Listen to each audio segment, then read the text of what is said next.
تراویح پڑھانے والے کو کتنا پیسہ دیتے ہو؟ بعض جگہوں پر تو صاحب مسئلہ لوگ پوچھتے ہیں، مولوی صاحب تراویح پڑھانے والے کو پیسہ دینا جائز ہے کہ نہیں؟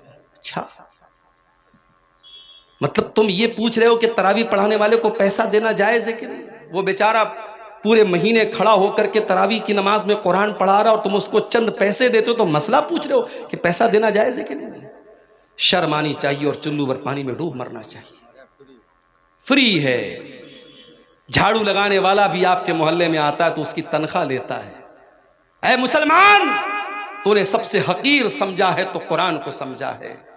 قرآن پڑھنے پڑھانے والے کا اس نے پیسہ مانگ لیا تو جان نکلتی ہے تیری۔ پچھلے سال ایک نیوز میں نے پڑھی تھی، گجرات میں احمد آباد میں ایک حافظ صاحب نے تراویح کی نماز پڑھائی تھی، ان کو وہاں کی جو مسجد کے مصلیان تھے کسی نے خوش ہو کر کے 4 ویلر دے دی تھی، 4 ویلر کی چابی کے ساتھ حافظ صاحب کا فوٹو آیا تھا۔ ہمارے یہاں تو لوگ سن کر کے صاحب بے ہوش ہو جائیں گے، ارے تراویح پڑھانے والے کو 4 ویلر مل گئی۔ تراویح پڑھانے والا، قرآن پڑھنے والا، قرآن پڑھانے والا تمہاری نظر میں حقیر ہوگا، میرے رب کی نظر میں وہ حقیر نہیں ہے میرے پیارے ساتھیوں۔ میرے رب کی نظر میں قرآن پڑھانے والے کا اتنا اونچا مقام ہے، نبی کی نظر میں اتنا اونچا مقام ہے۔ اللہ کے نبی فرماتے خیرکم من تعلم القرآن وعلمہ، تم میں سب سے بہترین انسان وہ ہے جو قرآن کو پڑھتا ہے، پڑھاتا ہے، قرآن کو سیکھتا ہے، سکھاتا ہے۔ یاد رکھو میرے پیارے ساتھیوں، آپ قبر میں جائیں گے وہاں بھی یہ قرآن آپ کے کام آئے گا۔ قبر میں سوال پوچھا جائے گا، منکر نکیر سوال پوچھیں گے، من ربو کا، تیرا رب کون ہے؟ من نبیوں کا، تیرے نبی کون ہے؟ ماں دینوں کا، تیرا دین کیا ہے؟ 3 سوال ہوگا قبر میں، 3 سوال ہوگا، اور معاف کرنا ان تینوں سوالوں کا جواب میتھمیٹکس کی کتابوں میں نہیں ملے گا، سائنس اور جیوگرافی کی کتابوں میں نہیں ملے گا، ہسٹری کی کتابوں میں نہیں ملے گا، بھگول کی کتابوں میں نہیں ملے گا۔ ان تینوں سوالوں کا جواب کہاں ملے گا؟ جب مومن صحیح جواب دے گا میرا رب اللہ ہے، میرے نبی محمد صلی اللہ علیہ وسلم ہے، میرا دین اسلام ہے، تو فرشتہ پوچھے گا وما یدریکا، تجھے ان تینوں سوالوں کا جواب کیسے پتا چلا؟ تو بندہ کہے گا قرأت کتاب اللہ فآمنت بہ وصدقت، میں نے قرآن کو پڑھا تھا، میں قرآن پر ایمان لایا تھا، میں نے قرآن کو سچ مانا تھا، قرآن کے ذریعے مجھے ان تینوں سوالوں کا جواب ملا ہے۔ میرے پیارے ساتھیوں، یہ قرآن قبر میں بھی آپ کے کام آئے گا۔ اولاد کے لیے محنت کرنے والوں، اپنی اولاد کو سکھ دینے کے لیے حرام کی جائیداد پر قبضہ کرنے والوں، دوسروں کی زمین ہڑپنے والوں، سود اور بیاج کا پیسہ اپنے گھر میں لا کر کے اپنی اولاد کو پالنے والوں، تم بھی کان کھول کر کے سن لو، قیامت کے دن یہ اولاد بھی تمہارے کام نہیں آئے گی، اولاد بھی کام نہیں آئے گی۔ قرآن کہتا ہے یوم یفر المرء من اخیہ و امہ و ابی و صاحبتہ و بنی، قیامت کے دن انسان اپنی ماں کو دیکھ کر کے بھاگے گا، اپنے باپ کو دیکھ کر کے بھاگے گا، اپنی بیوی کو چھوڑ کر کے بھاگے گا، اپنے بھائی کو چھوڑ کر کے بھاگے گا، اپنی بیوی بچوں کو چھوڑ کر کے بھاگے گا، اپنی اولاد کو چھوڑ کر کے بھاگے گا۔ کیوں بھاگے گا؟ لِكُلِّ امْرِئٍ مِّنْهُمْ يَوْمَئِذٍ شَانٌ يُغْنِيهِ، اس لیے کہ قیامت کے دن کسی کے پاس اتنی فرصت نہیں ہوگی کہ وہ دوسرے کا حال چال لے۔ قیامت کے دن تو نفسی نفسی کا عالم ہوگا، ہر انسان کو اپنی پڑی ہوگی، وہاں اولاد بھی آپ کے کام نہیں آئے گی۔ لیکن ایک چیز قیامت کے دن بھی کام آئے گی، کون سی چیز؟ اللہ کے نبی فرماتے ہیں اقرأوا القرآن، او لوگو قرآن پڑھا کرو، فَإِنَّهُ يَأْتِي يَوْمَ الْقِيَامَةِ شَفِيعٌ لِأَصْحَابِهِ، اس لیے کہ قیامت کے دن قرآن آئے گا، تمہارے حق میں سفارش کرے گا، قرآن تمہارے لیے لڑے گا اللہ کی بارگاہ میں اور کہے گا اے اللہ، جب دنیا رات میں سویا کرتی تھی تیرا یہ بندہ رات میں قرآن پڑھا کرتا تھا، جب دنیا دن میں کام اور دھندے میں لگی رہتی تھی یہ بندہ خالی ٹائم میں قرآن پڑھا کرتا تھا۔ قرآن آپ کے لیے لڑے گا اور قرآن آپ کے لیے حجت بنے گا، دلیل بنے گا قیامت کے دن۔ رمضان کا مہینہ قرآن کا مہینہ ہے میرے ساتھ، کوشش کرو، میں یہ نہیں کہتا کہ آپ اتنا قرآن ختم کر لو، میں یہ نہیں کہتا کہ آپ ڈیلی 1 قرآن ختم کر لو، وہ سب کے بس کی بات نہیں۔ علماء نے یہ بھی لکھا ہے 3 دن سے کم ٹائم میں قرآن ختم کرنا منع ہے، مگر رمضان کا مہینہ یا اور کوئی ایسا ٹائم جس میں زیادہ نیکی کرنے کا حکم دیا گیا ہے، اس میں آپ کو منع نہیں ہے. اس میں آپ اگر چاہیں تو رمضان میں ڈیلی آپ ایک قرآن ختم کر سکتے. بلکہ بعض علماء، بعض ائمہ سے ثابت ہے کہ وہ رمضان میں ڈیلی ایک قرآن ختم کرتے تھے. عام دنوں میں منع ہے کہ 3 دن سے کم ٹائم میں قرآن ختم نہ کیا جائے، تاکہ بہت جلدی جلدی قرآن نہ پڑھا جائے، قرآن کو سمجھ کے پڑھا جائے. مگر رمضان کے مہینے میں آپ جتنی اسپیڈ کے ساتھ اور جتنا زیادہ قرآن پڑھیں، کوئی حرج کی بات نہیں. آپ تلاوت صحیح کریں، اچھے انداز میں کریں، جلد بازی کے چکر میں قرآن کا معنی اور مطلب نہ خراب کریں. لیکن اگر آپ جتنا بھی پڑھ سکتے قرآن زیادہ زیادہ پڑھیں. میں ایک آپ کو طریقہ بتاتا ہوں. ہمارے یہاں جو وہ قرآن ہوتا ہے حافظی قرآن، جس میں سے ہمارے حافظ لوگ قرآن دیکھ کر کے یاد کرتے ہیں. اگر آپ اس قرآن کو اپنے سامنے رکھیں، اس میں ایک پارے میں 20 پیج ہوتے ہیں. آپ کو کیا کرنا ہے؟ ہر نماز کے پہلے اذان ہوئی ظہر کی، اللہ اکبر اللہ اکبر، آپ مسجد میں پہنچ جاؤ. اور اذان کے بعد آپ مسجد میں پہلے 2 رکعت سنت پڑھ لو، اور بیٹھ کر کے 2 پیج آپ اس کو پڑھ لو. صرف 2 پیج. 2 پیج پڑھنے میں 5 منٹ لگے گا. حافظی قرآن کی بات کر رہا ہوں، جو 16 لائن کا 15 لائن کا آتا ہے، آیت پر شروع ہوتا ہے آیت پر ختم ہوتا ہے، اس قرآن کی بات کر رہا ہوں. 2 پیج آپ نے پڑھ لیا نماز کے پہلے. اب ظہر کی نماز آپ نے پڑھی، ظہر کی نماز کے بعد سنت آپ نے پڑھ لیا، 2 رکعت یا 4 رکعت جتنی بھی اللہ نے آپ کو توفیق دی. اس کے بعد آپ بیٹھے ہیں مسجد میں. اب پھر قرآن کھولیے اور 2 پیج اور پڑھ لیجیے. 2 پیج نماز کے پہلے، 2 پیج نماز کے بعد، 4 پیج ہو گئے. ایسا ہی آپ 5 ٹائم کی نماز میں کر لیجیے.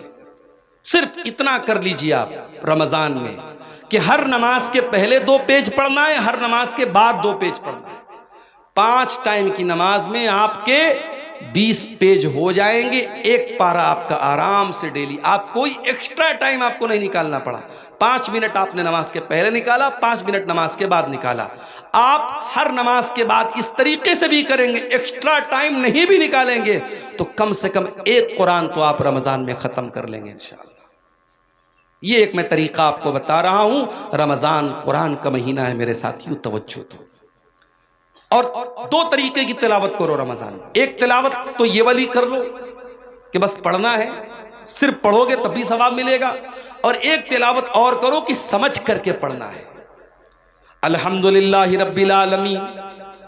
اب یہ آیت آپ نے پڑھی، اب نیچے ترجمہ پڑھ لو. تمام تعریفیں اللہ کے لیے ہیں جو سارے جہان کا رب ہے. پھر ہو سکے تو کوئی تفسیر پڑھ لو. تفسیر ابن کثیر آتی ہے اردو میں، وہ دیکھ لو. احسن البیان اردو کی بہت اچھی تفسیر ہے، اس کو دیکھ لو. اگر کوئی کتاب نہیں پڑھ سکتے، موبائل پر ایپ آتا ہے تفسیر کا، احسن البیان کا ایپ بھی آتا ہے، ایپ سے پڑھ لو.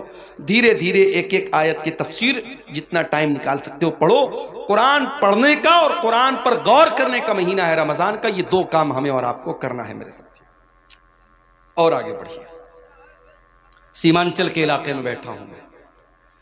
جب تک مولانا عزیز الرحمان صاحب یہاں آ کر کے ترنم کے ساتھ بنگلہ زبان میں دعائیں نہ کریں، مدرسے کو چندہ نہیں ملے گا. کئی جگہوں پر لوگوں نے مجھ سے کہا مولانا آپ چندہ کیجئے. مجھے چندہ کرنا آتا نہیں، اور میں وہ لمبی لمبی یہ جو دعائیں دیتے ہیں دان دینے والے کو ترنم کے ساتھ بنگلہ زبان میں، اللہ تعالیٰ بالکل جنت الفردوس میں پہنچا دیتے، میں پہنچا بھی نہیں سکتا میں.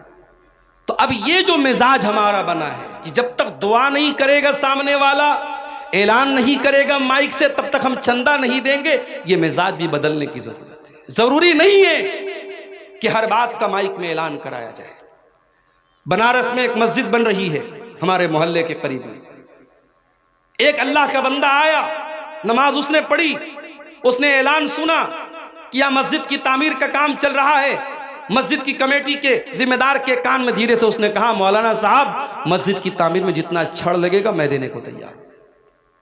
کوئی اعلان نہیں ہوا، کوئی مائک پر لمبی چوڑی دعائیں اس کے لیے نہیں کی گئی. اس کے دل میں اللہ نے یہ بات ڈالی مسجد بن رہی ہے، جتنا چھڑ لگے گا میری طرف سے لگے گا، جتنا سریا لگے گا میری طرف سے لگے گا.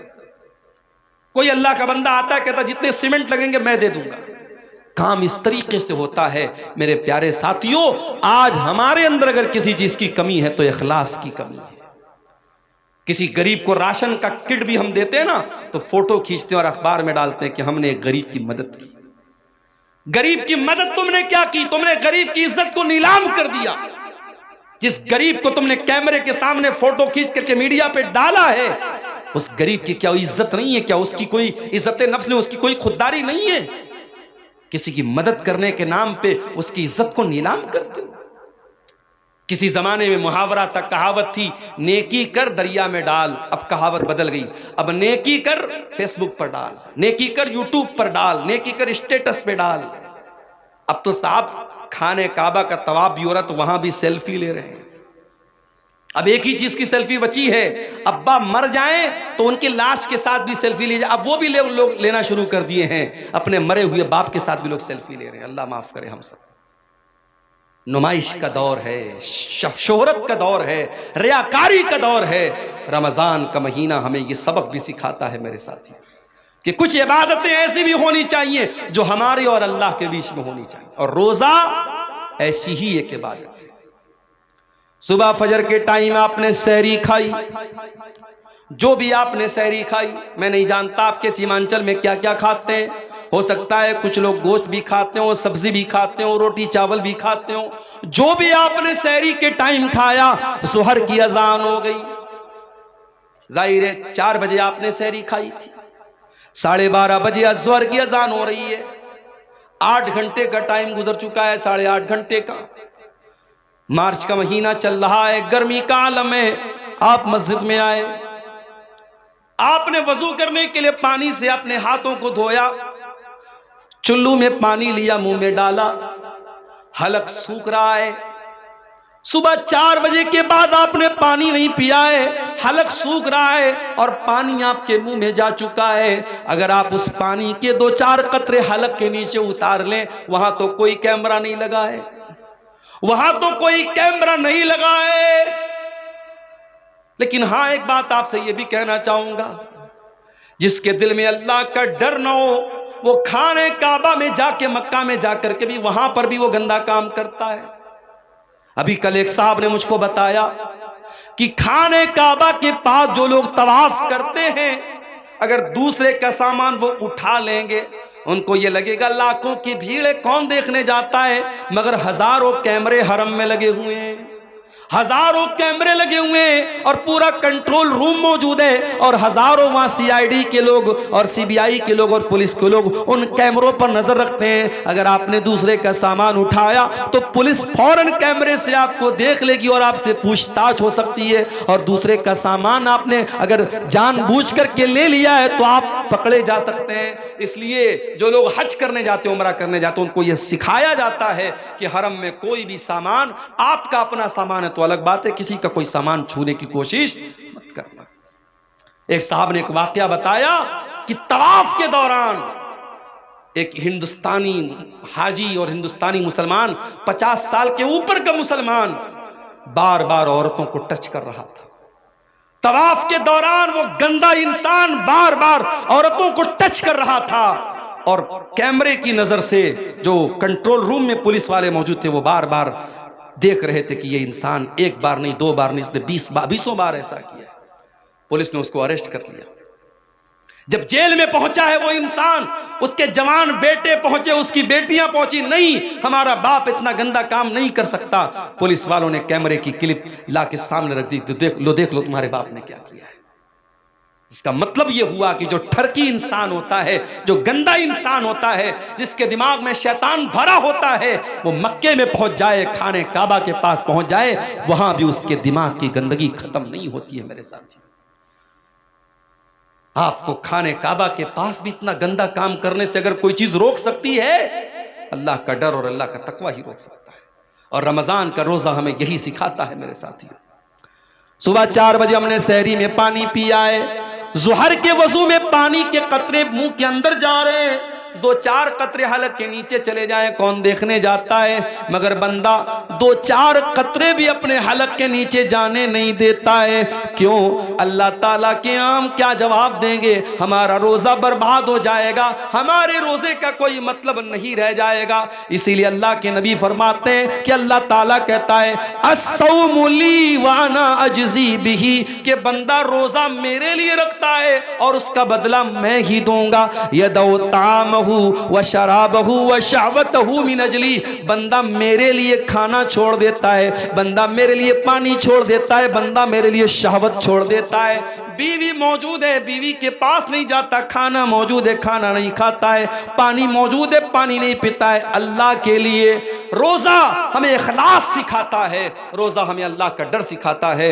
روزے سے سب سے بڑا مقصد میرے پیارے ساتھیو یہی ہے کہ ہمارے دلوں میں اللہ کا تقوی پیدا ہو جائے۔ اسی لیے اللہ قرآن کے دوسرے پارے میں کہتا ہے یا ایھا الذین آمنوا کتب علیکم الصیام کما کتب علی الذین من قبلکم لعلکم تتقون۔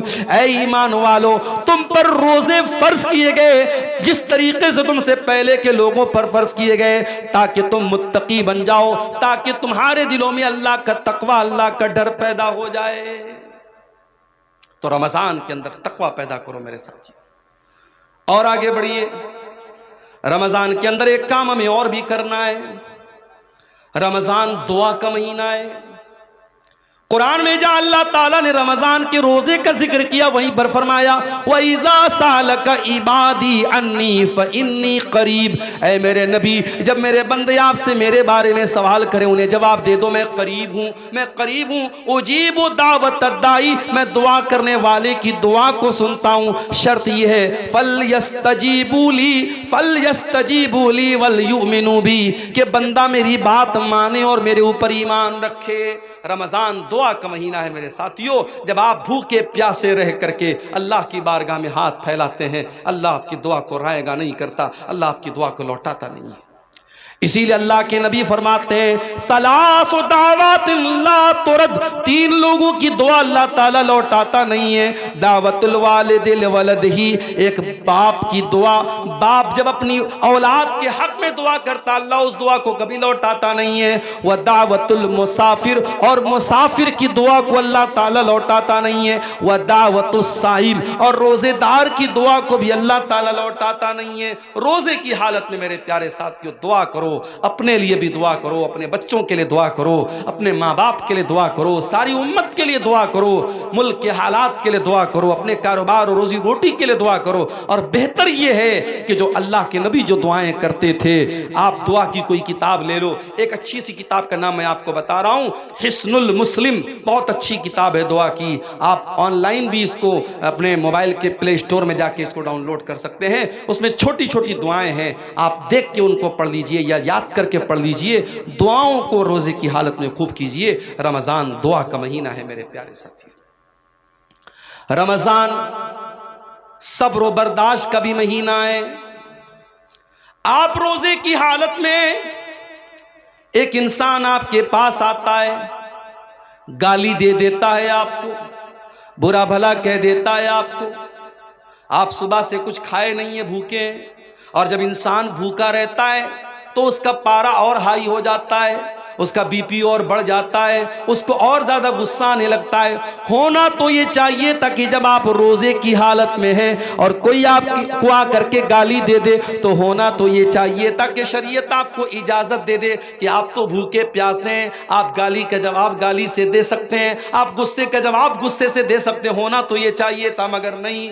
اللہ کے نبی فرماتے ہیں جب تم میں سے کوئی روزے کی حالت میں ہو فَإِنِ امْرُؤٌ قَاتَلَهُ أَوْ صَابَّهُ، اگر کوئی گالی گلوچ کرے، اگر کوئی لڑائی کرے تو گالی کے جواب میں گالی نہ دے، لڑائی کے جواب میں لڑائی نہ کرے، بلکہ صاف صاف کہہ دے انی صائم، میں روزے کی حالت میں ہوں، میں روزے کی حالت میں لڑ نہیں سکتا۔ او لوگوں جو روزے کی حالت میں گالی گلوچ کرتے ہو، او لوگوں جو روزے کی حالت میں لوگوں سے لڑائی جھگڑے، میرے بھائیوں آج شعبان کی آخری تاریخیں چل رہی ہیں اور غالباً پوری امید ہے کہ جمعہ کو رمضان کا چاند نظر آ جائے گا اور پہلا روزہ انشاءاللہ ہم لوگ سنیچر کو، ہفتے کے دن سنیچر کے دن ہم رکھیں گے۔ اگر شعبان کا یہ مہینہ 29 پر ختم ہوا اور چاند نظر آ گیا تو پہلا روزہ سنیچر کو پڑے گا۔ رمضان کا مہینہ اگر ہم یہ کہیں کہ سید الشہور ہے، تمام مہینوں کا سردار ہے، تو غلط نہیں ہے۔ اسی لیے ہم جب رمضان کا مہینہ، جب اس کا نام بھی ہم لیتے تو کیا بولتے؟ رمضان المبارک، برکت والا مہینہ۔ اس کے نام کے ساتھ ہم نے مبارک جوڑ دیا۔ اور یہ مبارک جو ہم نے جوڑا ہے رمضان کے ساتھ، یہ ہم نے نہیں جوڑا ہے، یہ خود اللہ کے پیارے نبی جناب محمد رسول اللہ صلی اللہ علیہ وسلم نے جوڑا ہے۔ رمضان کا مہینہ جب آتا تھا، اللہ کے پیارے نبی ویلکم کرتے تھے، استقبال کرتے تھے، صحابہ کرام کو خوشخبری دیتے تھے۔ رمضان کا مہینہ آتا تھا، اللہ کے نبی اپنے صحابہ کے سامنے خطبہ دیتے تھے اور کہتے تھے اتاکم رمضان شہر مبارک فرض اللہ عز وجل علیکم صیامہ۔ اے مسلمانوں، رمضان کا مہینہ آ چکا ہے، برکت والا مہینہ، مبارک مہینہ آ چکا ہے، جس مہینے کے روزے تمہارے اوپر فرض ہے وہ مہینہ آ چکا ہے۔ تفتح فی ابواب السماء، اس مہینے میں آسمان کے دروازے کھول دیے جاتے ہیں، وتغلق فی ابواب الجحیم، اور جہنم کے دروازے بند کر دیے جاتے ہیں، وتغل فیہ مردۃ الشیاطین، اور شیطانوں کو اس مہینے کے اندر قید کر دیا جاتا ہے، زنجیروں میں جکڑ دیا جاتا ہے۔ للہ فیہ لیلۃ ہی خیر من الف شہر، اللہ کی قسم اس مہینے میں ایک رات ایسی ہے جو 1000 مہینے سے افضل ہے۔ 1000 مہینہ 84 سال سے بھی زیادہ، ایک رات، اس مہینے میں ایک رات، اور رات کس کو بولتے ہیں؟ مغرب بعد سے لے کر کے فجر تک کا ٹائم، یعنی میکسیمم 12 گھنٹہ، 12-13 گھنٹہ، یہ مغرب بعد سے لے کر کے فجر تک کا ٹائم، یہ ایک رات، اللہ کے نبی کہہ رہے ہیں کہ اس مہینے میں ایک رات ایسی ہے جو بہتر ہے 1000 مہینے سے، 84 سال سے بہتر ہے۔ من حرم خیرہا فقد حرم، جو اس مہینے، اس رات کی بھلائی سے محروم ہو گیا، جس کو شب قدر میں نیکی کرنے کا موقع نہیں ملا، شب قدر میں تلاوت کرنے کا موقع نہیں ملا، جو شب قدر میں رات میں تہجد نہیں پڑھ سکا، اس سے بڑا محروم، اس سے بڑا بدنصیب کوئی نہیں۔ وہ مہینہ بالکل دستک دے رہا ہے، 2 دن کے بعد میرے پیارے ساتھیوں وہ مہینہ شروع ہو جائے گا۔ آپ شیرشاہ آبادیوں میں کلچر ہے، جب کوئی مہمان آتا ہے تو کھانا بعد میں دیتے ہیں، پہلے اس کو ناشتہ پہلے کراتے ہیں۔ میں نے جو عام طور سے محسوس کیا ہے کہ بھئی اس کو پہلے اس میں پلیٹ میں یا ڈبے میں تھوڑا سا میٹھا رکھ دیتے ہیں، تھوڑی سی نمکین رکھ دیتے ہیں، کچھ ڈرائی فروٹس رکھ دیتے ہیں، کہیں کہیں سیب کی کچھ پھانکے رکھ دیتے ہیں، انگور رکھ دیتے ہیں۔ یہ ایک مہمان نوازی کا طریقہ ہے آپ کے شیرشاہ آبادی سماج میں، میں دیکھتا ہوں، یہ محسوس کرتا ہوں پورے سیمانچل میں۔ کیوں کرتے ہیں آپ ایسا؟ کہ نہیں بھی ہمارے دروازے پر مہمان آیا ہے، اور مہمان اگر بڑا مہمان ہو، ریسپیکٹڈ ہو، سمان کے لائق ہو، تو ظاہر ہے کہ آپ اور زیادہ اس کی عزت کرتے ہیں۔ جتنا بڑا مہمان ہے اسی کے حساب سے آپ تیاری کرتے ہیں۔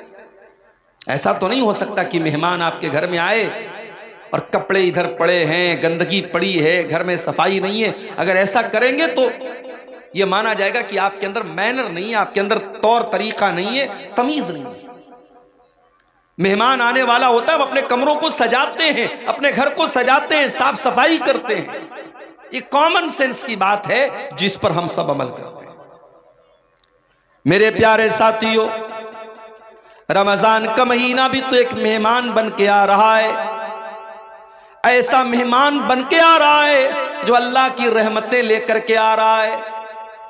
یہ مہینہ ہمارے اور آپ کے گناہوں کی بخشش کا ذریعہ بن کر کے آ رہا ہے۔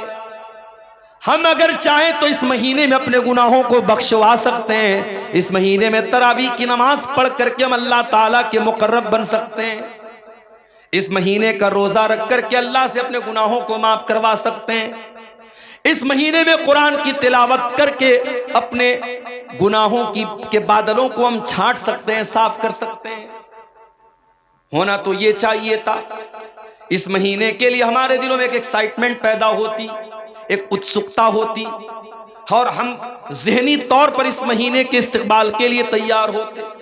مگر کیا بات ہے، لوگوں کو فکر ہو رہی ہے کہ صاحب رمضان آئے گا، کیا ہوگا، دوپہر کا کھانا کیسے کھائیں گے ہم، بعض لوگ جب رمضان کا ذکر آتا ہے نا تو کیا بولتے ہیں؟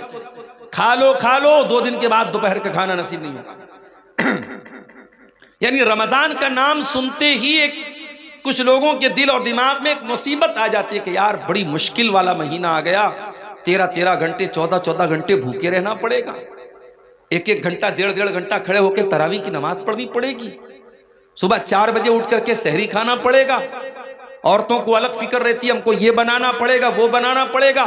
اگر رمضان کے تعلق سے یہ نیگیٹو سوچ، یہ منفی سوچ، یہ نکاراتمک سوچ آپ کے ذہن میں ہے تو میرے پیارے ساتھیوں یہ بہت افسوس کی بات ہے۔ اگر آپ واقعی میں اللہ والے ہیں، اگر آپ واقعی ایمان والے ہیں تو آپ کو خوش ہونا چاہیے کہ اللہ تعالیٰ آپ کی زندگی میں ایک رمضان کا مہینہ اور دے رہا ہے۔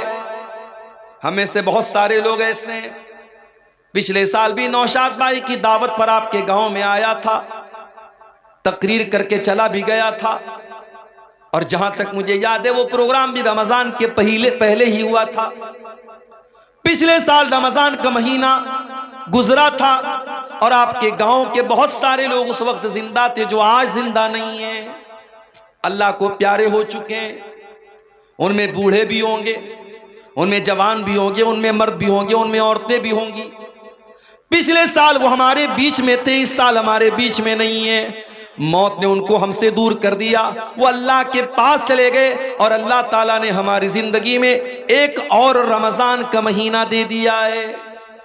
میرے پیارے بھائیوں، ہم وہ خوش نصیب لوگ ہیں جو اپنی زندگی میں ایک رمضان اور دیکھنے والے ہیں انشاءاللہ۔ یہ کوئی معمولی بات نہیں ہے، یہ اللہ تعالیٰ کا بہت بڑا کرم ہے، اس کی بہت بڑی کرپا، بہت بڑی مہربانی، بہت بڑی عنایت ہے کہ وہ ایک رمضان ہم کو اور دے رہا ہے۔ اور رب کعبہ کی قسم، جس کو زندگی میں ایک رمضان ایکسٹرا مل رہا ہے، وہ اس کے برابر، وہ انسان جس کو اس کے مقابلے میں ایک رمضان کم ملا ہو، وہ دونوں کبھی برابر نہیں ہو سکتے۔ جس کو 2024 کا رمضان ملا اور 25 کے آنے سے پہلے وہ اللہ کے یہاں چلا گیا، تو وہ انسان آپ کے برابر نہیں ہو سکتا اگر واقعی میں آپ رمضان کو رمضان کی طرح گزاریں گے۔ آئیے میں ایک واقعہ آپ کو سناتا ہوں۔ ابن ماجہ کی صحیح روایت ہے، حدیث کے راوی کون ہے؟ ابو طلحہ رضی اللہ تعالیٰ عنہ، معاف کیجئے گا طلحہ، ابو طلحہ نہیں، طلحہ ابو طلحہ الگ ہے، طلحہ الگ ہے۔ ابو طلحہ انصاری صحابی ہیں اور طلحہ مہاجرین میں سے ہیں۔ حضرت طلحہ رضی اللہ تعالیٰ عنہ فرماتے ہیں، یہ طلحہ بن عبید اللہ کون ہے؟ جو ان 10 صحابہ میں سے جن کو اللہ کے نبی نے جنت کی خوشخبری سنائی تھی۔ میں پوچھوں اگر اپنے نوجوانوں سے، اپنی بہنوں سے، ذرا بتاؤ کہ وہ 10 صحابہ کون ہیں جن کو نبی نے نام لے کر کے جنتی کہا تھا، تو ہمارے بہت سارے نوجوان ہیں جو دائیں بائیں جھانکنے لگیں گے، نہیں معلوم۔ ان سے یہ پوچھ لو کہ انڈیا کی ٹیم کے 11 کرکٹرز کے نام کیا ہے، پورا بتا دیں گے۔ آئی سی سی کی چیمپئن شپ میں انڈیا کون سے پائیدان پہ چل رہی ہے، فوراً بتا دیں گے۔ ٹاپ 1 پر کون سا بلے باز ہے، ٹاپ 1 پر کون سا گیند باز ہے، فوراً بتا دیں گے۔ کیوں؟ انٹرسٹ ہے، شوق ہے۔ موبائل پر اسکور دیکھ رہے ہیں، میچ دیکھ رہے ہیں، شوق ہے۔ ہمیں دین سیکھنے کا شوق ہوتا تو ہمیں نبی کے صحابہ کا نام بھی معلوم ہوتا۔ ابھی ایک بچے کا نام کسی نے پوچھا تو میں نے کہا کہ نام رکھ دیجئے اسیرم۔ آپ لوگوں نے نام سنا ہے اسیرم؟ بولو بھائی، سنا ہے؟ کس کا نام ہے یہ؟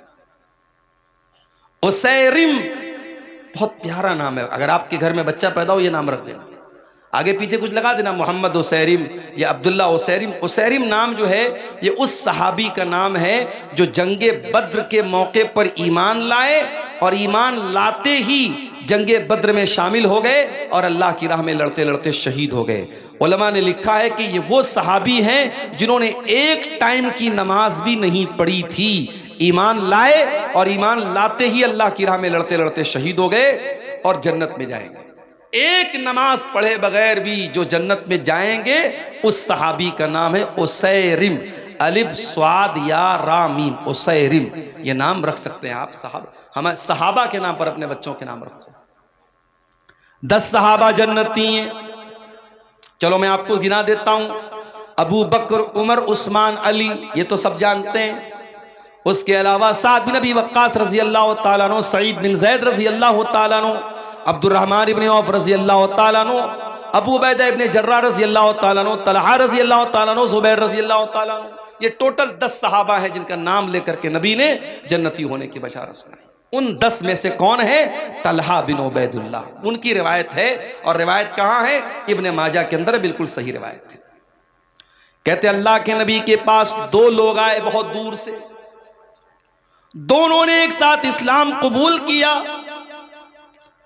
وہ دونوں دوست بھی ہو سکتے تھے، دونوں پڑوسی بھی ہو سکتے تھے، دونوں بھائی بھی ہو سکتے تھے، حدیث میں اس کی وضاحت نہیں ہے۔ دونوں ایک ہی علاقے کے رہنے والے تھے، دونوں ایمان لائے، ایک ساتھ ایمان لائے، لیکن ان میں سے ایک زیادہ محنتی تھا دوسرے کے مقابلے میں، ایک دین کے کاموں میں زیادہ ایکٹیو تھا، زیادہ چستی والا تھا، پھرتیلا تھا۔ ایک تھوڑا اس سے کم محنت کرتا تھا، ایک زیادہ محنت کرتا تھا۔ ہوتا ہے اپنے گھر میں، ہم دیکھتے ہیں ایک آدمی زیادہ محنتی ہوتا ہے، دوسرا کم ہوتا ہے۔ ایک اس میں سے زیادہ ایکٹیو تھا، اور وہ جو زیادہ ایکٹیو تھا وہ اللہ کی راہ میں لڑتے لڑتے شہید ہو جاتا ہے۔ اس کا جو دوست ہوتا ہے، اس کے 1 سال کے بعد اس کا انتقال ہوتا ہے۔ پہلا والا جو محنتی تھا وہ اللہ کی راہ میں لڑتے لڑتے شہید ہوتا ہے، دوسرا والا نیچرل طریقے سے انتقال کر جاتا ہے، موت ہو جاتی ہے۔ حضرت طلحہ کہتے میں نے خواب دیکھا کہ میں جنت کے دروازے پر کھڑا ہوں، اتنے میں جنت سے ایک نکلنے والا نکلا، یعنی فرشتہ نکلا، اور جو انسان بعد میں جس کا انتقال ہوا تھا اور جو دین کے معاملے میں کم محنت کرتا تھا، اس فرشتے نے اس کو جنت میں جانے کی اجازت دی کہ تم جنت میں چلے جاؤ۔ اس کے بعد اس نے اس سے کہا جو زیادہ محنتی تھا اور اللہ کی راہ میں جو لڑتے لڑتے شہید ہوا تھا، اس سے کہا تم چلے جاؤ۔ اس کے بعد وہ فرشتہ میرے پاس آیا اور اس نے کہا فَإِنَّكَ لَمْ يَانِ لَكَ بَعْدُ، ابھی تمہارے جنت میں جانے کا ٹائم نہیں آیا ہے۔ حضرت طلحہ کہتے اس کے بعد میری نیند کھل گئی۔ میں نے جب اپنا یہ خواب صحابہ کو بیان کیا فَعَجِبُوا لِذَلِكَ، تو صحابہ کو بہت عجیب لگا کہ ایسا کیسے ہو سکتا ہے کہ جو انسان اللہ کی راہ میں شہید ہو گیا اور جو دین کے معاملے میں زیادہ محنت کرتا تھا وہ بعد میں جنت میں جا رہا ہے، اور جو نارمل طریقے سے مرا تھا وہ پہلے جنت میں جا رہا ہے، ایسا کیسے ہو سکتا ہے؟ صحابہ کو اس بات پر بہت تعجب ہوا۔ جب یہ بات اللہ کے نبی تک پہنچی، آپ نے صحابہ سے پوچھا کہ تمہیں کس بات پر تعجب ہو رہا ہے؟ اے اللہ کے نبی، ہمیں اسی بات پر تعجب ہو رہا ہے کہ جو انسان بعد میں جس کا انتقال ہوا تھا وہ جنت میں پہلے کیسے چلا گیا؟ آپ نے فرمایا الیس قد مکث بعدہ سنتن، جس کا انتقال 1 سال بعد ہوا تھا، کیا اپنے بھائی کے مرنے کے بعد 1 سال تک اس کی زندگی میں 1 سال ایکسٹرا اس کو ملا کہ نہیں ملا؟ 1 سال زیادہ ملا کہ نہیں ملا؟ ہاں اللہ کے نبی زیادہ ملا۔ الیس قد ادرک رمضان وصام، کیا اس کی زندگی میں 1 رمضان اور زیادہ ملا کہ نہیں ملا؟ ہاں اللہ کے نبی 1 رمضان اور زیادہ ملا۔ کیا اس نے زندگی میں 1 رمضان کا روزہ زیادہ رکھا کہ نہیں رکھا؟ ہاں اللہ کے نبی اس نے 1 رمضان کا مہینہ روزہ زیادہ رکھا۔ کیا اس نے 1 سال کے اندر اپنے بھائی کے مقابلے میں 1 سال زیادہ نماز پڑھی کہ نہیں پڑھی؟ ہاں اللہ کے نبی اس نے 1 سال زیادہ نماز پڑھی۔ آپ نے فرمایا فما بینہما ابعد مما بین الارض والسماء، ان دونوں کے مقام و مرتبے کے بیچ میں وہی دوری ہے جو آسمان اور زمین کے بیچ کی دوری ہے۔ اے میرے صحابہ، جس کی زندگی میں 1 رمضان اور مل گیا اس کی برابری کوئی کر ہی نہیں سکتا۔ اس کیا ان دونوں کے مرتبے کے بیچ میں اتنا ہی فاصلہ ہے جتنا آسمان اور زمین کے بیچ میں ہے۔ یہ ہماری خوش نصیبی ہے۔ اللہ ہمیں 1 رمضان اور دے رہا ہے میرے ساتھ۔ اللہ چاہتا، اور ابھی بھی اگر اللہ چاہے، رمضان کا چاند نکلنے سے پہلے ہماری جان جا سکتی ہے، کوئی حادثہ ہو سکتا ہے، کوئی مصیبت آ سکتی ہے، کوئی بیماری آ سکتی ہے۔ اللہ تعالی ہمیں توفیق دے رہا ہے کہ ہمیں 1 رمضان اور مل رہا ہے۔ اسی لیے صحابہ کرام کیا کرتے تھے، تابعین کیا کرتے تھے، وہ رمضان کا انتظار کیا کرتے تھے اور اللہ سے دعا کیا کرتے تھے، اللہم بلغنا رمضان، اے اللہ تو رمضان تک ہم کو پہنچا دے، اے اللہ اتنی زندگی دے دے، اتنی سانسیں دے دے کہ رمضان کا مہینہ ہم کو مل جائے۔ اور رمضان میں ساری محنت کرتے تھے، عمل کرتے تھے، اور جب رمضان گزر جاتا تھا تو دعا کرتے تھے، اللہم تقبل منا رمضان، اے اللہ ہم نے رمضان میں جو تراویح کی نماز پڑھی، جو روزہ رکھا، جو تلاوت کی، جو اعتکاف کیا، جو بھی ہم نے نیکی کی، اے اللہ تو ہماری نیکی کو قبول کر لے۔ 6 مہینہ انتظار کرتے تھے رمضان کا، اور 6 مہینہ رمضان میں جو عبادت کرتے تھے اس کی قبولیت کی دعائیں کیا کرتے تھے۔ کون؟ صحابہ، تابعین اور اس امت کے اسلاف۔ میرے پیارے ساتھیوں، ہم وہ خوش نصیب لوگ ہیں، ہمیں رمضان کا مہینہ ملا ہے۔ اگر ہمارے دماغ میں ایکسائٹمنٹ نہیں ہے، رمضان کو لے کر کے ہمارے دماغ میں کوئی تیاری نہیں ہے، تو یہ خطرے کی گھنٹی ہے۔ ہمیں یہ سمجھ لینا چاہیے کہ ہمارا ایمان بہت کمزور ہے۔ اسی لیے اللہ تعالیٰ قرآن میں منافقوں کے بارے میں کہتا ہے، وَلَوْ أَرَادُوا الْخُرُوجَ لَأَعَدُّوا لَهُ عُدَّةً، یہ منافق لوگ جو بہانہ کرتے ہیں کہ ہمارے پاس جانے کا سامان نہیں تھا، ہمارے پاس تیاری ہوتی تو ہم بھی جنگ کے میدان میں جاتے، ہم بھی جنگ تبوک میں شامل ہوتے۔ اے نبی، یہ منافق لوگ جھوٹ بول رہے ہیں۔ وَلَوْ أَرَادُوا الْخُرُوجَ لَأَعَدُّوا لَهُ عُدَّةً، اگر واقعی میں ان منافقوں نے تیاری، اگر ان کو جانے کا ارادہ ہوتا تو انہوں نے تیاری کی ہوتی۔ وَلَٰكِن كَرِهَ اللَّهُ بِعَاثَهُمْ فَثَبَّتَهُمْ، لیکن اللہ تعالیٰ کو منظور یہی تھا، یہ کاہل لوگ ہیں، یہ کام چور لوگ ہیں، یہ سست لوگ ہیں، اللہ تعالیٰ کو منظور ہی نہیں تھا کہ یہ آپ کے ساتھ جنگ کے میدان میں جائیں، اس لیے اللہ تعالیٰ نے ان کو بٹھا دیا۔ وَقِيلَ اقْعُدُوا مَعَ الْقَوْمِ الْقَاعِدِينَ، اللہ نے ان سے کہہ دیا کہ جاؤ، جو بیٹھ گئے تم بھی ان کے ساتھ بیٹھ جاؤ، تمہیں مومنوں کے ساتھ جانا نصیب نہیں ہوگا۔ اس لیے میرے پیارے ساتھیوں، رمضان کے مہینے کو لے کر کے اگر دل میں ایک تیاری نہیں ہے تو ہمارے اور آپ کے لیے بہت خطرے کی گھنٹی ہے۔ میرے ساتھ، رمضان کا مہینہ وہ مہینہ ہے، نبی اکرم ممبر پہ چڑھتے ہیں، ابو ہریرہ رضی اللہ تعالیٰ عنہ حدیث کے راوی ہیں، آپ ممبر پہ چڑھتے ہیں اور 3 مرتبہ فرماتے آمین آمین آمین۔ صحابہ کہتے ہیں اللہ کے نبی کیا بات ہے، آپ آمین کیوں بول رہے ہیں 3 بار؟ آپ نے کہا جب میں نے ممبر کی پہلی سیڑھی پر قدم رکھا، جبریل آئے اور انہوں نے کہا کہ جو انسان رمضان کا مہینہ پائے فلم یغفر لہو، اور اس کی بخشش نہ ہو سکے، فقد عبدہ اللہ، اللہ تعالیٰ اپنی رحمت سے دور کر دے اس انسان کو، برباد ہو جائے وہ انسان جو رمضان کا مہینہ پائے اور اپنی بخشش نہ کروا سکے۔ جبریل نے یہ بد دعا کی اور مجھ سے کہا کہ آمین کہو، تو میں نے آمین کہا۔ پھر جب میں دوسری سیڑھی پر پہنچا، جبریل نے کہا کہ جو اپنے ماں باپ میں سے دونوں کو یا کسی ایک کو بڑھاپے کی حالت میں پائے اور اس کے ماں باپ اس کو جنت میں داخل نہ کر پائیں۔ بڑا مسئلہ ہے میرے بھائی۔ ماں کی طرف سے آج مدرسے میں چندہ دینے کو ہم تیار ہیں، باپ کی طرف سے مسجد بنوانے کو تیار ہے، ٹیوب ویل بنانے کو تیار ہے۔ ماں زندہ ہوتی ہے تو ماں کے اوپر 5 روپیہ خرچ کرنے میں بھی ہمارا دل گھبراتا ہے، باپ زندہ ہے تو باپ کو 100 روپیہ دینے میں بھی ہماری جان نکلتی ہے، اور ماں کے مرنے کے بعد اور باپ کے مرنے کے بعد بڑی محبت ہمارے دل میں پیدا ہو جاتی ہے اور ہم مسجدیں بنواتے ہیں، مدرسے بنواتے ہیں۔ معاف کرنا میرے پیارے ساتھیوں، جتنا خرچ آپ ماں باپ کے مرنے کے بعد ان کو ثواب پہنچانے کے لیے کرتے ہیں، اگر ان کی زندگی میں اتنا خرچ کرتے تو شاید آپ جنت میں چلے جاتے۔ ماں باپ کی قدر کرو میرے بھائیوں، ان کی زندگی میں ان کو رلانا، ان کی آنکھوں میں آنسو لانا، اور مرنے کے بعد ان کی طرف سے بڑے بڑے چندے دینا اور ان کے لیے بیٹھ کے دعائیں کرنا، ان کی قبر پہ جا کے رونا، یہ ڈھکوسلے بازی اور کچھ نہیں ہے۔ معاف کیجئے گا، ماں باپ کی زندگی میں قدر کرو میرے ساتھ۔ جس کو بڑھاپے میں ماں باپ ملے اور ماں باپ اس کو جنت میں داخل نہ کر پائیں، اللہ کے نبی کہتے جبریل نے کہا ابعدہ اللہ تعالیٰ ایسے انسان کو اپنی رحمتوں سے دور کر دے۔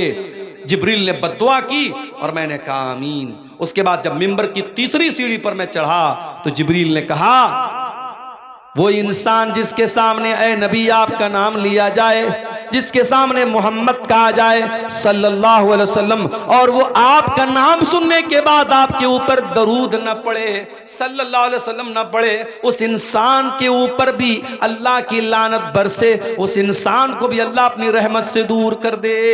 جبریل نے یہ بددعا کی اور میں نے آمین کہا۔ یہ 3 بددعائیں تھیں جو فرشتوں کے سردار نے بددعا کی تھی اور نبی نے آمین کہی تھی۔ میرے پیارے ساتھیوں، کتنا بڑا بدنصیب ہے وہ انسان جس کی زندگی میں رمضان کا مہینہ آئے اور وہ اب اللہ تعالیٰ کے ہاں اپنی بخشش نہ کروا سکے۔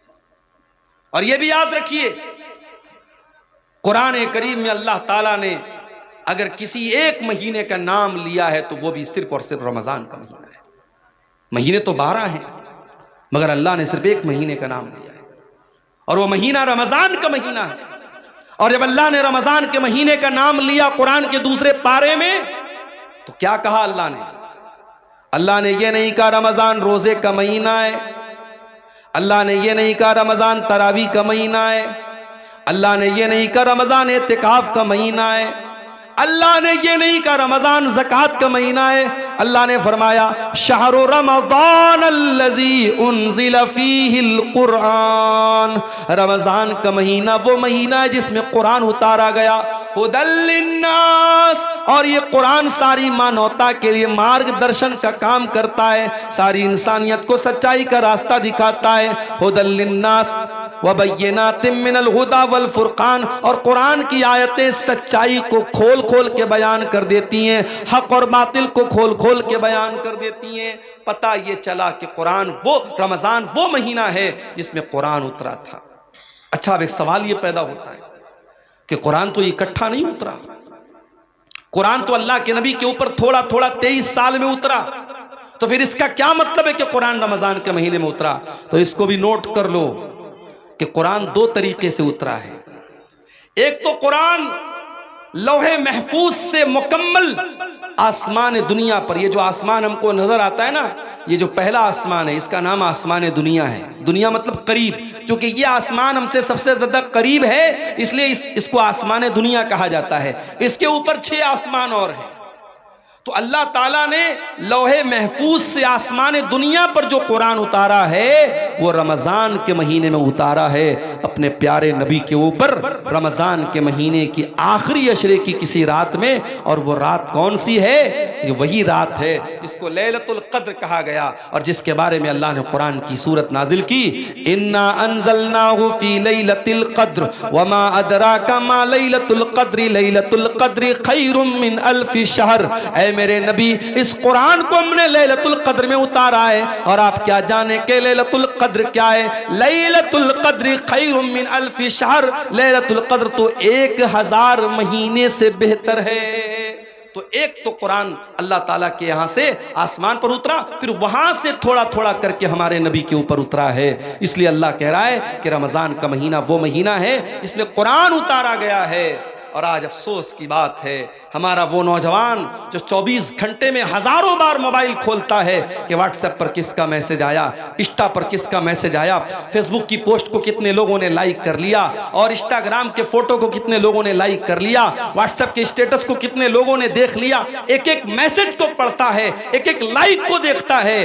لوگوں کے لائک کی اتنی پرواہ کرنے والا انسان، شاید اتنی مرتبہ تو نے قرآن کو پڑھا ہوتا تو اللہ تجھے لائک کر دیتا۔ اگر تو نے قرآن سے اتنا تعلق جوڑا ہوتا تو اللہ کی نظر میں تو پسندیدہ ہو جاتا۔ میرے پیارے ساتھیوں، آپ جس سے محبت کرتے ہیں اس کے میسج کا انتظار کرتے ہیں۔ اگر آپ عبدالغفار صاحب سے محبت کرتے ہیں اور آپ نے ان کو میسج کیا ہے اور آپ کے میسج کو انہوں نے اوپن تک نہیں کیا، کھولا تک نہیں، اور آپ سے 1 سال کے بعد عبدالغفار صاحب ملے اور کہا کہ ارے یار کیا حال چال ہے، دوستی کا آپ کو جو ہے دم بھرنے کی کوشش کی اور دوستی کا نام لیا، تو آپ غصے میں کہیں گے کہ ارے بھائی جاؤ، آپ تو اتنے بڑے انسان ہیں کہ آپ نے میرا میسج تک کھول کے نہیں دیکھا، آپ کیا دوستی کی بات کرتے ہیں۔ دنیا میں ہم دیکھتے ہیں کہ دوست کا میسج آتا ہے تو ایسا نہیں ہو سکتا کہ ہم دوست بھی مانیں اور اس کا میسج اگنور کر دیں۔ میرے پیارے ساتھیوں، اللہ کا کلام اور اللہ کا میسج ہے یہ قرآن، اور یہ قرآن آج ہمارے گھروں میں گرد کھا رہا ہے، دھول اور مٹی کھا رہا ہے۔ قرآن رکھا ہوا ہے ریشم کے کپڑے میں لپیٹ کر اس قرآن کو کبھی کھولنے کی ہم کوشش تک نہیں کرتے۔ میرے پیارے ساتھیوں، یہی وجہ ہے کہ ہمارے دل کٹھور سے کٹھور ہوتے چلے جا رہے ہیں، ہمارے دلوں پر تالے لگے ہوئے ہیں۔ دل کے تالے کو اگر کھولنا ہے تو قرآن سے اپنا تعلق جوڑ لو میرے پیارے ساتھیوں۔ قرآن کہتا فلا یتدبرون القرآن ما لا قلوب اقفالها، تم قرآن کے اوپر غور کیوں نہیں کرتے؟ کہیں ایسا تو نہیں تمہارے دلوں کے اوپر تالے لگے ہوئے ہیں؟ کہیں ایسا تو نہیں کہ تمہارے دل لاک ہو چکے؟ تمہارے دل کا پاسورڈ قرآن ہے، تمہارے دل کا پیٹرن کوڈ قرآن ہے، تمہارے دل کے لاک کو ان لاک کرنے کا طریقہ قرآن کے اندر غور کرنا ہے۔ جب تم قرآن کے اوپر غور کرو گے تو تمہارے دل کا لاک کھل جائے گا۔ ہمارے دل کی کیا حیثیت ہے؟ قرآن تو وہ کتاب ہے، اللہ کہتا ہے لو انزلنا ھذا القرآن علی جبل، اس قرآن کو ہم نے کسی پہاڑ کے اوپر بھی اتارا ہوتا لرأیتہ خاشعا متصدعا، تو تم دیکھتے کہ پہاڑ بھی اللہ کے خوف سے ریزہ ریزہ ہو جاتا۔ تراویح پڑھانے والے کو کتنا پیسہ دیتے کرتے ہو؟ خبردار خبردار، تم نے روزے کا مطلب ہی نہیں سمجھا۔ روزہ صرف کھانے سے رکنے کا نام نہیں، پانی سے رکنے کا نام نہیں۔ اللہ کے نبی فرماتے ہیں من لم یدع قول الزور والعمل بہ، جو جھوٹی بات کو اپنی زبان سے نکالتا ہے اور جھوٹی بات پر عمل کرتا ہے فلیس للہ حاجۃ، تو اللہ کو کوئی ضرورت نہیں کہ وہ اپنا کھانا چھوڑ دے، پانی چھوڑ دے۔ روزے کی حالت میں کنٹرول کرو اپنے آپ کو۔ روزہ ہمیں کنٹرول کرنا سکھاتا ہے، روزہ ہمیں یہ سکھاتا ہے اگر اللہ کے حکم پر ہم کھانا چھوڑ سکتے ہیں، پانی چھوڑ سکتے ہیں، بیوی حلال ہے بیوی کو کے قریب نہیں جاتے ہیں، کھانا حلال ہے کھانا نہیں کھاتے ہیں، پانی حلال ہے پانی نہیں پیتے ہیں، اگر اللہ کے حکم پر حلال چھوڑ سکتے ہیں تو بیڑی پینے والوں تم بیڑی کیوں نہیں چھوڑ سکتے؟ سگریٹ پینے والوں تم سگریٹ کیوں نہیں چھوڑ سکتے؟ تمباکو کھانے والوں تم تمباکو کیوں نہیں چھوڑ سکتے؟ او شراب پینے والوں تم شراب کیوں نہیں چھوڑ سکتے؟ جب اللہ کے حکم پر ایک مہینے کے تم حلال چھوڑ سکتے ہو تو جو چیزیں حرام ہیں، جو چیزیں نقصان دہ ہیں، جو چیزیں تمہاری صحت کے لیے ہانی کارک ہیں، جو تمہارے شریر کو نشٹ کر رہی ہیں، برباد کر رہی ہیں، وہ گٹکھا، وہ کھینی، وہ تمباکو، وہ سگریٹ، وہ بیڑی تم کیوں نہیں چھوڑ سکتے ہو؟ روزہ حرام کو چھڑوا رہا ہے، حرام کو چھوڑنے کی پریکٹس کروا رہا ہے میرے پیارے ساتھ۔ رمضان کا یہ مہینہ ہمیں ایک سبق اور دے رہا ہے۔ کبھی آپ نے غور کیا زکوٰۃ ہم رمضان ہی میں کیوں نکالتے ہیں؟ سارے مدرسے والے اپنے چندہ کرنے کے لیے سفیروں کو رمضان میں ہی کیوں بھیجتے ہیں؟ 90% پوری دنیا کے مسلمان رمضان میں زکوٰۃ کیوں نکالتے ہیں؟ کیونکہ رمضان کا مہینہ سخاوت کا مہینہ ہے، دان کرنے کا مہینہ ہے، اللہ کی راہ میں دینے کا مہینہ ہے۔ حضرت عبداللہ بن عباس کہتے ہیں کہ اللہ کے پیارے نبی سب سے زیادہ سخاوت کیا کرتے تھے، اور جب رمضان کا مہینہ آتا تھا اور اللہ کے پیارے نبی جبریل سے مل کر کے قرآن پڑھا کرتے تھے، قرآن کا دور کیا کرتے تھے، تو آپ کی سخاوت اور بڑھ جاتی تھی۔ آپ تیز چلنے والی آندھی سے بھی زیادہ سخاوت کرتے تھے۔ رمضان میں سخاوت کرو میرے ساتھیوں۔ آج افسوس کی بات ہے، زکوٰۃ وصولنے کے لیے لوگ آتے ہیں، بڑے بڑے سیٹ لوگ لائن لگواتے ہیں، بیچارہ زکوٰۃ لینے والا بھکاری بن کر کے لائن لگاتا ہے، تب جا کر کے اس کو زکوٰۃ ملتی ہے۔ ارے تجھے تو احسان مند ہونا چاہیے، تجھے تو شکریہ ادا کرنا چاہیے کہ وہ زکوٰۃ لینے والا تیرے دروازے تک آیا ہے، اس نے تیرا کام آسان کر دیا، تیری عبادت کو آسان کر دیا، اور تو بھکاریوں کی طرح اس کی لائن لگواتا ہے۔ معاف کرنا میرے پیارے ساتھیوں، زکوٰۃ کوئی بھیک نہیں ہے، زکوٰۃ کوئی احسان نہیں ہے، زکوٰۃ ہمارے مال میں اللہ کا حق ہے۔ ہم جو مال کماتے ہیں اس مال کی ہمارے مال پر 2.5% جو زکوٰۃ ہم دیتے ہیں وہ مال میں اللہ کا حق ہے، اور رمضان میں ہمیں کوشش یہ کرنی چاہیے کہ اپنے مال کی زکوٰۃ ہم نکال دیں، اور زکوٰۃ کے علاوہ بھی ہم صدقہ خیرات کریں، کیونکہ ہمارے پیارے نبی صلی اللہ علیہ وسلم اس مہینے میں کثرت سے صدقہ اور خیرات کیا کرتے تھے۔ رمضان کا یہ مہینہ ایک سبق ہمیں اور بھی دیتا ہے۔ دنیا میں کروڑوں لوگ ایسے ہیں جن کو دونوں ٹائم کا کھانا نصیب نہیں ہوتا۔ ہم اور آپ آرام سے اپنے گھر میں دیسی مرغا کھا رہے ہیں، گائے کا گوشت، جو بھی آپ کے یہاں جانور ذبح ہوتا ہے، آپ حلال جانوروں کا گوشت کھاتے ہیں، جو بھی آپ کو اللہ تعالیٰ نے نعمتیں دی آپ اس کو کھاتے ہیں، لیکن دنیا میں کروڑوں انسان ایسے ہیں جو بھوکے اور پیاسے رہتے ہیں، ان کے پاس کھانے کو کھانا نہیں ہے۔ میرے پیارے ساتھیوں، رمضان کا مہینہ وہ مہینہ ہے جس مہینے میں آپ 13-14 گھنٹے بھوکے رہتے ہیں۔ امیر کو بھی بھوکا رہنا ہے، غریب کو بھی رہنا ہے، کروڑ پتی کو بھی رہنا ہے، اور ایک سامانیہ آدمی کو بھی رہنا ہے۔ یہ رمضان میں بھوکے رہ کر کے آپ کو یہ سبق سکھایا جاتا ہے کہ اے میرے بندو، تم تو اپنی مرضی سے بھوکے ہو، تمہارے پاس کھانا ہے تب بھی تم نہیں کھاتے ہو، تمہارے پاس پینے کو چیزیں تب بھی تم نہیں پیتے ہو۔ اس دنیا میں کروڑوں لوگ ایسے ہیں جو مجبوری کی وجہ سے بھوکے رہتے ہیں، ان کے پاس کوئی چیز نہیں کہ وہ کھا سکے، وہ بیچارے نہ کھانے کو کچھ ہے نہ پانی کو کچھ ہے۔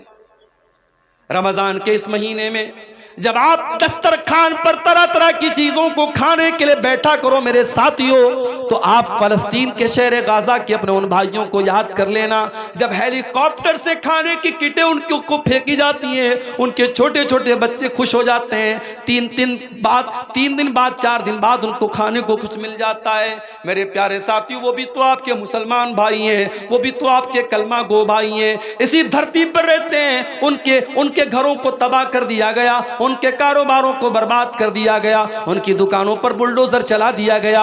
ان اپنے غریب اور مجبور بھائیوں کو یاد کرنے کا مہینہ ہے رمضان کا مہینہ، ان بھوکوں کی بھوک کا احساس ہم کو دلاتا ہے، اور یہ احساس ہوتا ہے کہ اللہ ہم تو اپنی مرضی سے بھوکے ہیں، یہ تو بیچارے مجبوری میں بھوکے ہیں۔ ان بھوکوں کو کھانا کھلانے کی فکر کرنے کا جذبہ رمضان ہمارے اندر پیدا کرتا ہے۔ اسی لیے اللہ کے پیارے نبی نے رمضان کے مہینے میں روزے دار کو افطار کرانے کی بہت فضیلت بیان کی، اور آپ نے کہا من فطر صائمن، جو کسی روزے دار کو افطار کراتا ہے تو جتنا روزہ رکھنے والے کو ثواب ملے گا اتنا ہی افطار کرانے والے کو ثواب ملے گا۔ میرے پیارے ساتھیوں، رمضان میں ہم نے ساؤتھ انڈیا میں دیکھا کہ لوگ رات بھر سحری کھلا رہے ہیں، افطار کا انتظام کرا رہے ہیں۔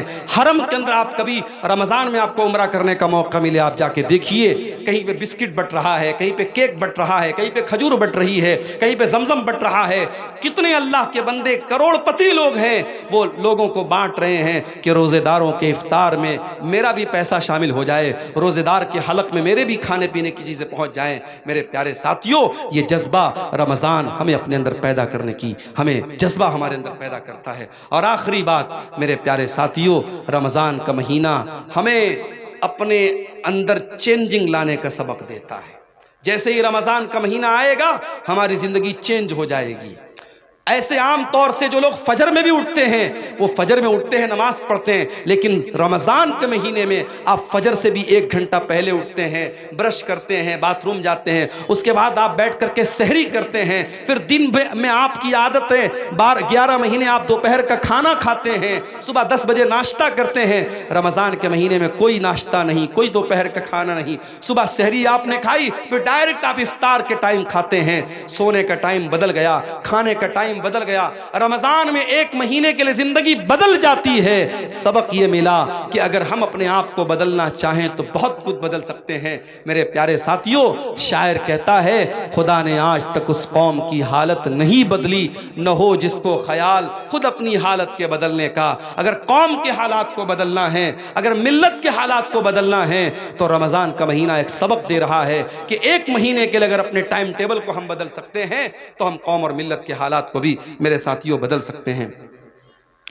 سوالات کچھ آئے ہیں، کیا ناپاکی کی حالت میں سحری کھا سکتے ہیں؟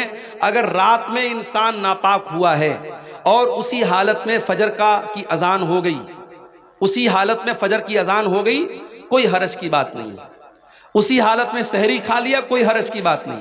لیکن اگر ناپاک ہوا ہے اور فجر کی اذان ہو گئی تو جلدی سے جا کر کے غسل کر لے تاکہ جماعت سے نماز پڑھے۔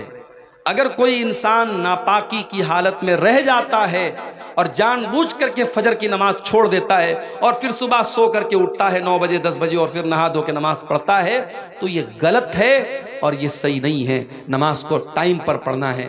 آپ کا روزہ صحیح ہو جائے گا اگر آپ ناپاکی کی حالت میں سحری کرتے ہیں، مگر جماعت سے نماز فرض ہے، اس کو انسان کو نہیں چھوڑنا چاہیے۔ اس لیے اگر کوئی جنابت کی حالت میں ہے تو جلدی سے غسل کر لے تاکہ جماعت سے نماز پڑھ سکے۔ کیا بنا سحری کھائے روزہ رکھ سکتے ہیں؟ بنا سحری کھائے نفل روزہ تو رکھ ہی سکتے ہیں، رمضان کا روزہ بھی رکھ سکتے ہیں، مگر ایک شرط ہے کہ رات میں آپ یہ نیت کر کے سوئے ہوں کہ ہاں مجھے کل صبح روزہ رکھنا ہے۔